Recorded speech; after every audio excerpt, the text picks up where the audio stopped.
नमस्कार दोस्तों, स्वागत है आपका स्टडी फॉर सिविल सर्विसेज में। वीडियो को पूरा देखिए। कोई भी आपका फीडबैक है, कोई सजेशन है, तुरंत वीडियो में कमेंट करके जरूर बताइए। अच्छा लगे तो वीडियो लाइक जरूर कर लीजिए और ऐसे वीडियो लगातार फ्री में पाने के लिए चैनल को तुरंत सब्सक्राइब कर लीजिए और बेल आइकन को जरूर टैप कर लीजिए ताकि आगे भी सारे वीडियो आपको मिलते रहे। यूट्यूब में फॉलो करते हैं तो प्लीज ये वाला फ्री टेलीग्राम चैनल जरूर ज्वाइन कर लीजिएगा। सारे नोटिफिकेशन, सारे अपडेट यहीं पे आते हैं, ध्यान रखिएगा। स्टडी फॉर सिविल सर्विसेज का कोई भी पेड ग्रुप अगर आपको ज्वाइन करना है तो सिर्फ 85648053096960608974386445 यही नंबर है हमारे, सिर्फ जहां पे कॉल या व्हाट्सएप कर सकते हैं।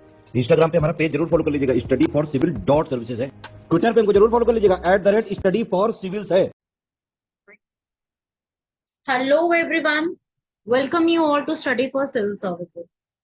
आज की हमारी डेट है 16 जून। आपको अगर इस पूरी जो भी मैं आपको यहाँ पे बता रही हूँ उसकी पीडीएफ चाहिए तो उसके लिए आप इन दिए गए नंबर्स पे कॉल करके हमारा पेड ग्रुप ज्वाइन कर सकते हैं और पीडीएफ को यहाँ से ले सकते हैं। ये सारी की सारी पीडीएफ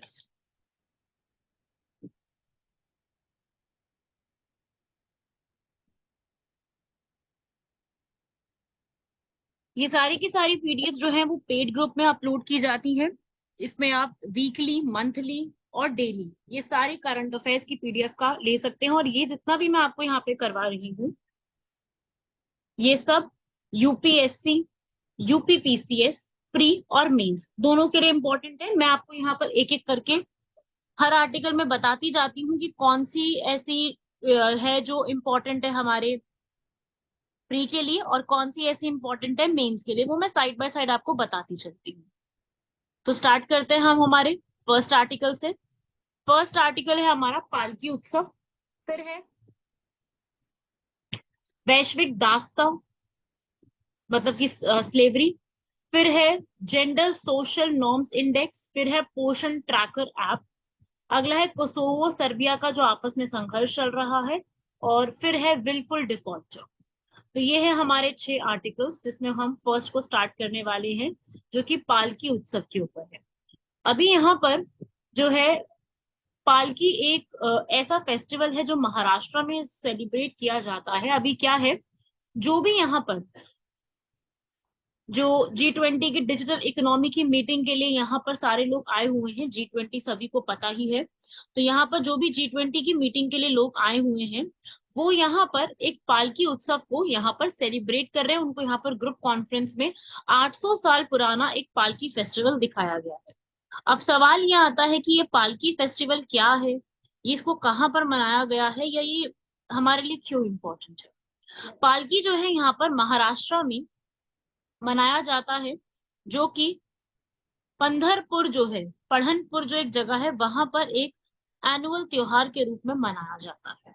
ये 800 साल पुरानी एक परंपरा है जहां पर महाराष्ट्र के कुछ संत द्वारा ये स्टार्ट किया गया था और फिर जो उनके अनुयायी हैं उसको फॉलो करते हैं, जिनको वारकरी भी कहा जाता है, जो कि एक पूरा इस अनुष्ठान को, इन सब चीजों को पूरी तरीके से फॉलो करते हैं। ठीक है भाई। तो वारकरी एक ऐसे हिंदू धार्मिक संप्रदाय है जो कृष्ण के अवतार विठल की पूजा यहाँ पे किया करते हैं। अब ये जो पालकी है इसमें होता क्या है कि ये पूरा एक पालकी जो होता है ना, एक उसमें बिठाते हुए पूरा चलते हैं। पालकी उत्सव में एक पालकी के साथ बिठा के चलाया जाता है। ध्यानेश्वर और तुकाराम इन्होंने इस चीज को आगे स्टार्ट किया था। और इसमें पालकी में जो है आलंदी से पालकी निकलती है, जबकि तुकाराम की पालकी जो है वो देहू से शुरू होती है, जो कि महाराष्ट्र के पुणे जिले में बने हुए हैं दोनों। वहां से ये चीज स्टार्ट की जाती है। पालकी जो है वो ज्येष्ठ के महीने में शुरू होती है और पूरा 22 दिनों तक ये चलती है। और हर साल आषाढ़ के महीने के पहले पहर के 11वें दिन से ये पूरी स्टार्ट की जाती है।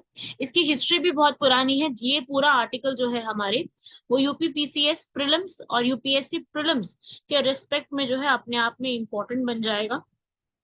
ठीक है भाई। इसकी अगर मैं आपको एक इतिहास बताऊं इसका, तो संत ज्ञानेश्वर से लेकर संत तुकाराम तक प्रत्येक संत ने इस पूरी परंपरा का पालन किया था। अगर 1685 की मैं बात करूं तो उसमें भी तुकाराम के सबसे छोटे बेटे नारायण बाबा, जो कि अभिनव भावना के व्यक्ति थे, उन्होंने पालकी की यहाँ पे शुरुआत करी थी। डिंडी वारी करके इस प्रथा को शुरुआत किया था। पालकी में ले जाते हुए पूरा एक सेलिब्रेट यहाँ पे किया जाता है। तो ये एक याद रखिएगा, इस पूरा एक जो बहुत पुराना ये एक सिस्टम चलता आ रहा है उस पूरे सिस्टम की यहाँ पर झलक भी देखी जाती है और ये पूरा सिस्टम यहाँ पर डिस्प्ले जो है वो किया। ठीक है भाई। तो ये कई बार यहाँ पर जुड़वा पालकी का भी चलन होता है, तो जुड़वा पालकी का चलन जो है वो भी यहाँ पे देखा जाता रहा है। बाकी साथ ही साथ इससे जुड़े हुए काफी सारे और भी जो है ट्रेडिशंस जो है वो चलते आ रहे हैं। ठीक है भाई। अब जो है क्या हुआ, कुछ लोगों ने इस परंपरा को तोड़ने की कोशिश की, तो उसमें दो अलग अलग चीजें बन गई।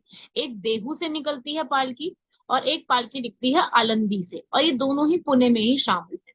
ठीक है। और अब तक जो है दोनों पालकी पुणे में ही संक्षिप्त पड़ाव से एक दूसरे से मिलती है, और फिर पड़नपुर के पास एक गांव बाखरी में ये प्रस्थान करती है, जहां पे इनका लास्ट गंतव्य स्थल होता है।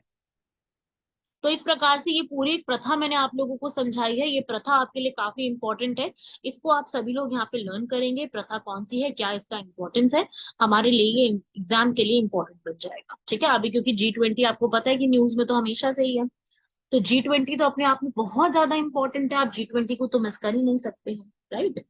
चलिए अगले प्रश्न की तरफ बढ़ते हैं। अगला है यहाँ पर ग्लोबल स्लेवरी इंडेक्स। एक जो यहाँ पर पूरे वर्ल्ड में जितनी भी स्लेव है, जितनी भी दास्ता है, उसका इंडेक्स है, जिसमें भारत की रैंक क्या है, हमें वो पढ़ना जरूरी है। तो देखिए भाई, ये पूरी एक जो है 2022 के अनुमानों पर आधारित एक यहाँ पर ये निकाला गया है, और इस पूरे के हिसाब से, इस पूरे के पूरे सूचकांक के हिसाब से जो है ये पूरे वर्ल्ड में स्लेवरी का इस समय क्या हाल है, स्लेवरी की इस समय किस प्रकार की एक प्रक्रिया चलती आ रही है, वो हमें पूरा यहाँ पर वो संक्षिप्त रूप से सारी चीजें बताता है। और ये कौन रिलीज करता है, ये यहाँ पे रिलीज की जाती है वॉक फ्री फाउंडेशन द्वारा, और ये आधुनिक दास्ता के वैश्विक अनुमानों के आधार पर किया जाता है, जिसकी फाइंडिंग्स क्या कहती है कि भाई भारत के साथ मिल करके 10 कंट्रीज और है जहां पर बहुत ज्यादा अमाउंट में मॉडर्न स्लेवरी की जाती रहती है। ठीक है। तो ये तो की जाती रही है। दास्ता सूचकांक के अनुसार वर्ष 2021 के प्रत्येक दिन 50 मिलियन से अधिक लोग आधुनिक गुलामी से पीड़ित थे, ऐसा ये बताती है। हमारे लिए क्या इंपॉर्टेंट हो जाएगा, हमारे लिए ये इंपॉर्टेंट है कि पहली चीज तो उसको रिलीज कौन करता है, वॉक फ्री फाउंडेशन। ये कहाँ की ऑर्गेनाइजेशन है, ऑस्ट्रेलिया की है। साथ में ILO भी इसका मिलकर के पूरा बात बताता है।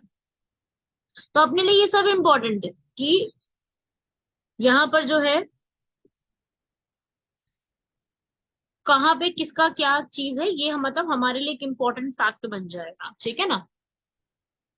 अब इनकी फाइंडिंग्स ही मैंने आपको बताई, ये आप याद रखिएगा कि इंडिया की यहाँ पर क्या पोजीशन आ रही है, और उनके हिसाब से जो है सबसे ज्यादा खराब स्थिति कहाँ पे है, North Korea, Eritrea, Mauritania, Saudi Arabia, Turkey and Tajikistan.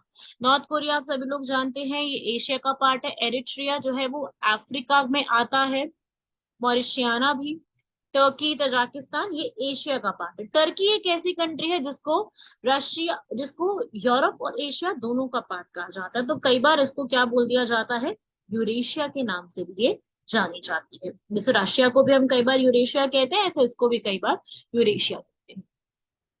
तो इस प्रकार से इसकी रिपोर्ट आई है, और ये बोला है कि सबसे कम जो स्लेवरी देखने को मिलती है पूरे वर्ल्ड में, वो है स्विट्जरलैंड, नॉर्वे, जर्मनी, नीदरलैंड और स्वीडन। और ये ऑलमोस्ट जो कंट्रीज हैं वो सारे कौन से नेशंस हैं, ये सारे के सारे एक यूरोपियन नेशन है। मैक्सिमम स्लेवरी कहाँ पे है, China, India, north Korea, Pakistan, Russia, Indonesia. तो इंडिया इसमें है ज्यादा, काफी काफी ज्यादा।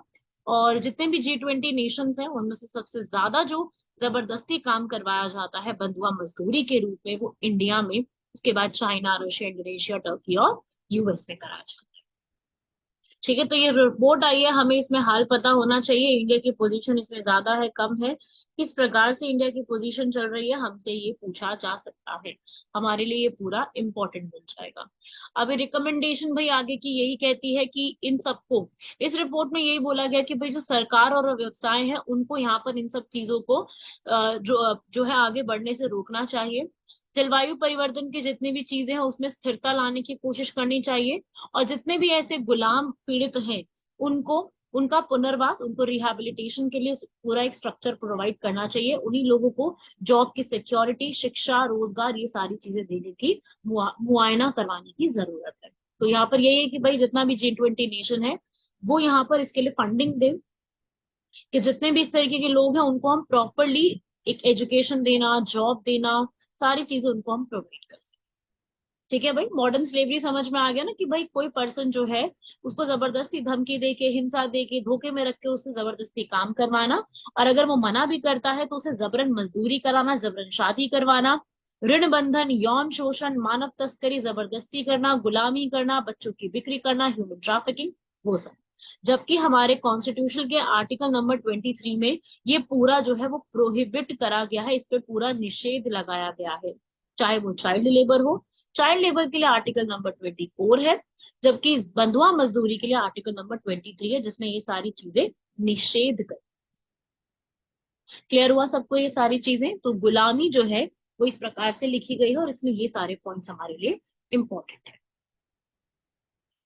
अगला टॉपिक है हम लोगों का, वो है जेंडर सोशल नॉर्म्स इंडेक्स। अभी यूएनडीपी जो है, जो वही वही यूएनडीपी है जो कि एचडीआई भी निकालती है। एचडीआई पता है ना सबको, ह्यूमन डेवलपमेंट इंडेक्स। ठीक है, तो ये ह्यूमन डेवलपमेंट इंडेक्स को भी निकालती है। तो इसने यहाँ पर अभी एक जेंडर सोशल नॉर्म्स इंडेक्स को पब्लिश किया है, और ये जेंडर सोशल नॉर्म इंडेक्स में कुछ खास ये नहीं बताया गया कि कोई भी जो विमेन है उसमें कैसे उनकी एक बेटरमेंट हुई है, ये सब कुछ नहीं बताया गया है कि बेटरमेंट उनकी किस तरीके से हुई। मतलब वुमेन की जो पोजीशन है वो कुछ खास ज्यादा चेंज हुई नहीं है आज के समय। तो इस रिपोर्ट के अनुसार जो है वो सोशल नॉर्म्स बहुत ज्यादा बाइस्ड है वुमेन के ऊपर। वुमेन के जो भी यहाँ पर गोल्स है और ये कैपेबिलिटीज है वगैरह है, उन सब में कुछ खास ज्यादा चेंज आया नहीं है, ऐसा बताया गया है, और ये पूरे वर्ल्ड लेवल पे बताई गई है। और ये भी इस रिपोर्ट में बताया गया कि भाई जो वुमेन के खिलाफ जो हम ये जो पूरा ये जो इंडेक्स मेजर किया जाता है, ये 4 बेसिस पे होता है: political, educational, economic and physical. इसमें बताया गया कि भाई अभी भी 90% से ज्यादा पीपल जो है महिलाओं के अवरुद्ध पूर्वाग्रह की भावना रखते हैं, और उनके लिए शोषण भी यहाँ पर किया जाता है। दुनिया की लगभग आधी जनसंख्या के अनुसार पुरुष ही बेहतर राजनीतिज्ञ साबित होते हैं। प्रत्येक 5 में से 2 लोग ऐसा मानते हैं कि पुरुष ही बेहतर जो है वो व्यवसाय भी कर सकते हैं। तो अभी सोच में भी बदलाव की काफी ज्यादा जरूरत है। अगला यहाँ पर वैश्विक मुद्दा भी काफी ज्यादा है, प्रगति में ठहराव उनके लिए काफी देखा गया है, कि जो भी लिंग यहाँ पर है उनके साथ काफी ज्यादा पक्षपात जो है वो किया जाता रहा है। इकोनॉमिक इम्प्लीकेशंस, आर्थिक के भी यहाँ पर कार्य हैं। एजुकेशनल डिस्पैरिटीज भी काफी ज्यादा है, और शैक्षिक असमानताएं जिसे हम कहते हैं वो भी काफी ज्यादा देखने को मिलती हैं। वुमेन को पढ़ाई के मौके थोड़े कम दिए जाते हैं एज कम्पेयर टू मेल्स। वो आप सभी जानते हैं कि ये बोला जाता है कि भाई वुमेन के ऊपर ही घर का सारा काम जो है, घर के देखभाल और ये सारी चीजों का बोझ उन्हीं के ऊपर होता है। और वही अगर मैं राजनीतिक या प्रतिनिधित्व की बात करूं, पॉलिटिकल रिप्रेजेंटेशन की, उसमें भी बहुत ज्यादा जेंडर गैप देखने को मिलता है। इंडिया में तो ये मैं आपको बता दूं कि आज तक इंडिया की कोई भी फीमेल सीजेआई नहीं रही है, चीफ जस्टिस ऑफ इंडिया आज तक इंडिया की कोई फीमेल नहीं रही है। आप इसी बात से अंदाजा लगा लीजिए कि हर जगह पे विमेन की रिप्रेजेंटेशन कितनी कम है। सोच सकते हैं आप कितनी कम है यहाँ पर। ठीक है, तो इस बात से ही आप अंदाजा लगा लीजिए। तो यहाँ पर जो 1995 के बाद दुनिया भर के राज्य या सरकार के प्रमुख के रूप में महिलाओं की हिस्सेदारी लगभग 10% ही बनी। ठीक है, तो ये सब बहुत ज्यादा है, जज बहुत ज्यादा किया जाता है फीमेल को, आप सभी लोग इस बात को जानते हैं। अगर वही मैं एक अटॉर्नी जनरल की बात करूं, आज तक इंडिया की कोई फीमेल अटॉर्नी जनरल भी नहीं रही। जज रही है इंडिया की, लेकिन कोई फीमेल जो है यहाँ पर ये नहीं है। ठीक है भाई, फीमेल सीजीआई नहीं रही है, फीमेल जज है। तो इस तरीके से आपको ये सारी चीजें जो है वो याद में रखनी है, कि ऐसा इस रिपोर्ट में बताया गया, जो कि एक सच्चाई भी है। ठीक है भाई, वुमेन के फ्रीडम, वुमेन के लीडरशिप, वुमेन की सारी चीजों पे कहीं ना कोई रोकथाम जो है वो उसके पॉइंट्स देखने को खूब सारे हमें मिले। Right everyone. चलिए, अगला है हमारा पोषण ट्रैकर ऐप। पोषण ट्रैकर ऐप से हमें जितने भी माइग्रेंट वर्कर्स हैं, प्रवासी श्रमिक है, वो कहाँ रह रहे हैं, शिशु सदन तक उनकी पहुंच की सहूलियत यहाँ पे दी गई है। 57,000 से ज्यादा ऐसे प्रवासी मजदूर हैं जिनके लिए यहाँ पर ये पूरा एक प्रोग्राम जो है वो स्टार्ट किया गया है। ठीक है, इससे क्या होता है, सेंटर और स्टेट के बीच में एक पूरा कोऑर्डिनेशन बनाया गया है, जिसके अंदर जितनी भी आंगनवाड़ी चाइल्ड सेंटर में जो भी एक्टिविटीज हो रही हैं उसको ट्रैक किया जाएगा। आप सभी लोग जानते हैं ट्रैक करना, मॉनिटर करना ये बहुत ही एक जरूरी चीज है, क्योंकि स्कीम तो बहुत सारी बन जाती है पर उनको ट्रैक करना, उनको इम्प्लीमेंट करना भी तो बेहद जरूरी बन जाता है। तो वो चीज भी यहाँ पर की गई है। तो आंगनवाड़ी जो है यहाँ पर वर्कर्स, उनको एक स्मार्टफोन दिया गया है जिसमें ये सारी चीजों को जो है वो एक डिजिटलाइजेशन के रूप में यहाँ पर लेकर के आ गए कि हर एक चीज को यहाँ पर डिजिटलाइज कर दिया जाए। ठीक है भाई। तो हर माइग्रेंट वर्कर जो है, उनको यहाँ पर जो भी उनका नियरेस्ट माइग्रेंट वर्कर होगा उनके साथ मिलकर के पूरा ये जो है वो पोषण अभियान के तहत पूरा ट्रैक किया जाएगा। 2018 में ये पोषण अभियान आया था। ठीक है, ministry of women and child development लाए थे, जिसमें इन्होंने बोला था कि भाई हम पूरी जो न्यूट्रिशनल वैल्यूज होती हैं उनको पूरा इंक्रीज करेंगे हॉलिस्टिकली। ठीक है, जिसमें क्या किया जाएगा, जितनी भी गर्ल्स हैं, विमेन हैं, मदर्स हैं, चिल्ड्रन हैं, उन सबको यहाँ पर उनका जो भी पोषण होगा उस पूरे पोषण को क्या किया जाएगा, ट्रैक करके रखा जाएगा। सारी की सारी उसमें देखा जाएगा कि भाई कहाँ पे एनीमिया है, कहाँ पे लो वेट बर्थ है, कहाँ पे अंडर न्यूट्रिशन है, सारी की सारी चीजों को एक साथ ही यहाँ पर ट्रैक करके रखा जाएगा। ठीक है भाई। तो इस तरीके से ये पूरा एक प्लान है ट्रैकर करने का। तो पोषण अभियान के तहत सारी चीजों को यहाँ पे ट्रैक करा जाएगा, which is a very important fact, ये एक इम्पॉर्टेंट है अपने आप में। सो इसको भी आप एक बार पूरा गो थ्रू कर लीजिएगा। राइट एवरीवन, आप सभी लोग इस चीज को पूरा अपना रीड करिएगा, it is one of the important topic. अगला है भाई कोसोवो और सर्बिया का कन्फ्लिक्ट। अभी कोसोवो और सर्बिया के बीच में क्या चल रहा है? कोसोवो क्या है? कोसोवो एक जातीय अल्बानाई आबादी वाला एक क्षेत्र है जो कभी सर्बिया का ही एक हिस्सा हुआ करता था। उस कोसोवो ने अपने आप को क्या कर दिया, स्वतंत्र घोषित कर दिया। और फिर उसको यूएस से, यूरोपियन यूनियन, बहुत सारी कंट्री ने एक अलग से कंट्री भी मान लिया, लेकिन सर्बिया ने अभी तक उसको कंट्री नहीं माना है। तो ऐसा होता है ना कि कोई एक कंट्री अपने आप को इंडिपेंडेंट डिक्लेयर कर देती है, क्योंकि क्या होता है कि बहुत सी कंट्रीज आप जानते हैं, और हर कोई कंट्री जो है अपने आप को अगर कोई भी इंडिपेंडेंट डिक्लेयर कर देती तो इसका मतलब ये नहीं होता कि उसको एक्सेप्ट कर लिया जाए। ठीक है, अगर उसको इंडिपेंडेंट डिक्लेयर किया है तो बाकी सारी कंट्रीज भी यहाँ पर उसको अगर एक्सेप्ट करती हैं तभी उसको एक्सेप्टेंस मिलेगी, वरना एक्सेप्टेंस नहीं मिलेगी।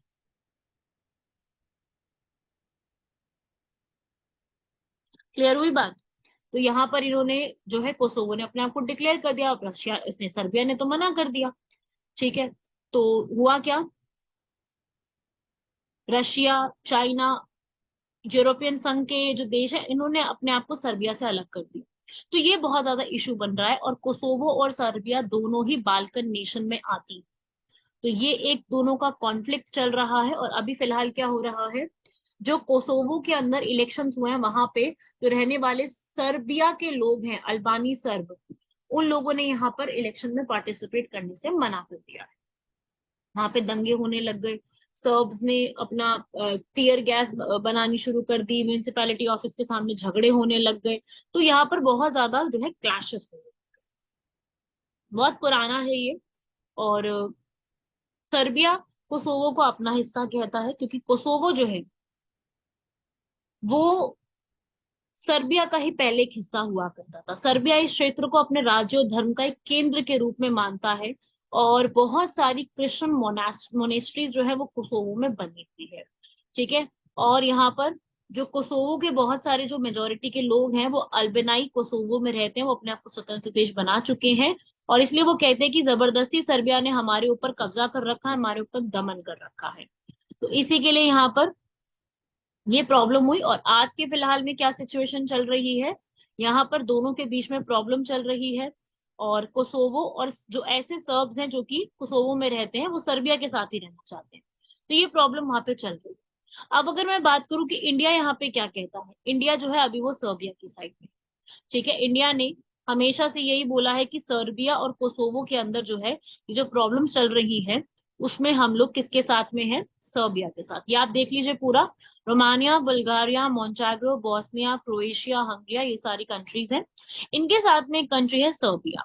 सर्बिया के जस्ट नीचे ये पूरा जो रीजन देख रहे हो, ये प्रिस्टीना इसकी कैपिटल है कोसोवो की। तो ये कंट्री यहाँ पे पड़ती है।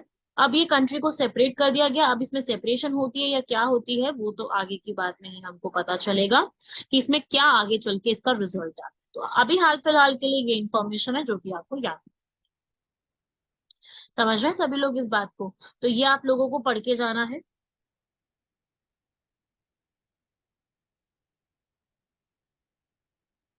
क्लियर हुआ सबको ये वाली पूरी बात? तो इसको भी एक बार पढ़ लीजिएगा, सर्बिया कोसोवो। मतलब आपसे मैं कहूंगी कि अगर आप यूपी पीसीएस के लिए प्रिपेयर कर रहे हो 2024 के लिए, तो इससे कैपिटल बन सकती है। इसका मैच द फॉलोइंग में कैपिटल आ सकता है, क्योंकि it is one of the important topic और कई बार इस पे सवाल कैपिटल वगैरह पे आते हैं। तो ये न्यूज में है, तो इसकी कैपिटल आप लोगों से पूछी जा सकती है, तो इसको आप लोग पढ़ लीजिए। ठीक है, चलिए अगला लास्ट टॉपिक है हमारा विलफुल डिफॉल्टर्स। ऐसे डिफॉल्टर्स जो कि जिनके पास पैसा है बट फिर भी वो पे नहीं कर रहे हैं, विलफुल है, पैसा होने के बावजूद भी देना नहीं चाहते हैं, उनको सेटलमेंट करने का ऑप्शन दिया जा रहा है आरबीआई द्वारा। ठीक है, विलफुल डिफॉल्टर्स वो लोग होते हैं जो कि पैसा देने में सामर्थ्य है पर फिर भी वो पैसा चुका नहीं रहे हैं, जबरदस्ती डिफॉल्टर बने हुए हैं। ये आरबीआई के एक्ट के अकॉर्डिंग ही चल रहा है।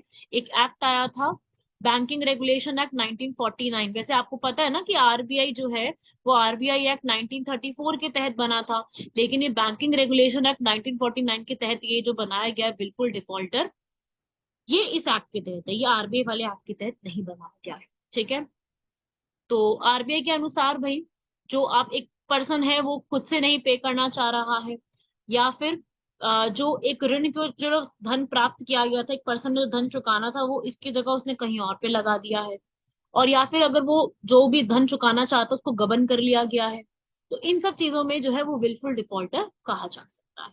ठीक है भाई, इससे होता क्या है, नुकसान होता है सरकार का ही यहाँ पर, और उसका पूरा एक लिस्ट तैयार की जाती है और उन सबसे यहाँ पर पैसा लेने की कोशिश की जाती है, उनके अगेंस्ट एक केस फाइल किया जाता है, सूट फाइल किया जाता है। ठीक है भाई, ये एक छोटा सा आर्टिकल था, इसको आप लोग याद रखिए।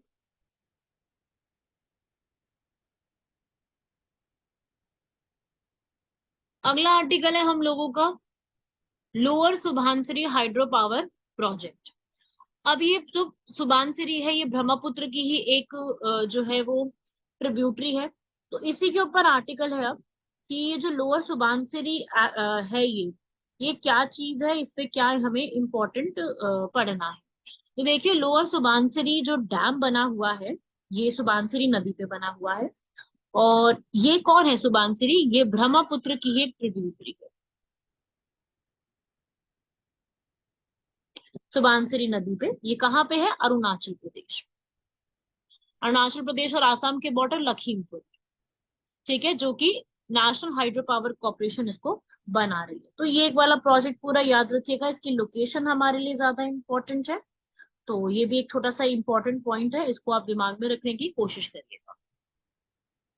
सारी स्टेटमेंट ठीक लिखी हुई। अगला है यहाँ पर यूएन का ऑफिस किसके ऊपर, ड्रग्स और क्राइम के ऊपर, जो कि 1997 में बनाया गया था, जो कि इंटरनेशनल क्राइम प्रिवेंशन के लिए वियना ऑस्ट्रेलिया में है, जो कि पूरा ड्रग कंट्रोल के लिए, जैसे अपने इंडिया में एनसीबी है, नारकोटिक्स कंट्रोल ब्यूरो है अपने इंडिया में, जो कि नारकोटिक्स को कंट्रोल करने के लिए पूरा बनाया गया है।